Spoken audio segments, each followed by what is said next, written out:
வணக்கம் நண்பர்களே. ஓம் கம் கணபதி நமக. தென்னாளுடைய சிவனையை போற்றி, இந்நாட்டவர்க்கும் நிறைவா போற்றி போற்றி. சகட யோகம் அப்படிங்கிறது என்ன, அது எப்படி வேலை செய்யும் அப்படிங்கிறது பார்க்கலாம். சகட யோகம் அப்படிங்கிறது வந்து பார்த்தீங்கன்னா, சந்திரனுக்கு 6-8 குரு மறைஞ்சு நிற்கிறது அப்படிங்கிறது வந்து சகட யோகம் அப்படின்னு சொல்லுவாங்க.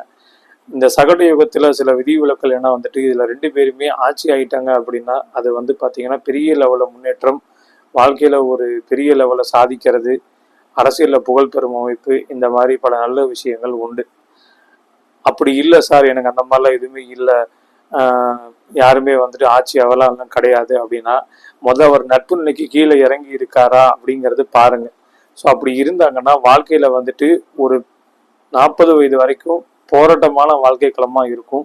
அதுக்கப்புறம் அவருடைய வாழ்க்கையில் படிப்படியான ஒரு ஏற்றம் அப்படிங்கிறது உண்டு. சக்கரம் மாதிரி அவங்களோட வாழ்க்கையை மேலையும் கீழையும் கீழையும் மேலேயும் சுரண்டுகிட்டே இருக்கும்.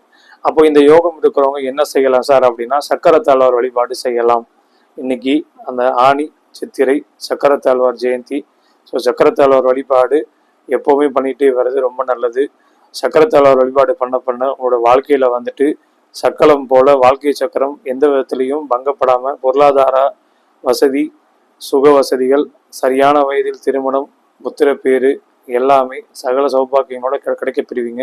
இதுக்கு நீங்கள் சுதர்சன ஹோமம், அப்புறம் நான் பசுக்களுக்கு அகத்திக்கீரை கொடுக்கறது, இந்த மாதிரி பல நல்ல விஷயங்களும் அப்பப்போ செஞ்சுட்டு வாங்க. கண்டிப்பாக உங்களோட வாழ்க்கையிலும் ஏற்றம் உண்டாகும். நன்றி.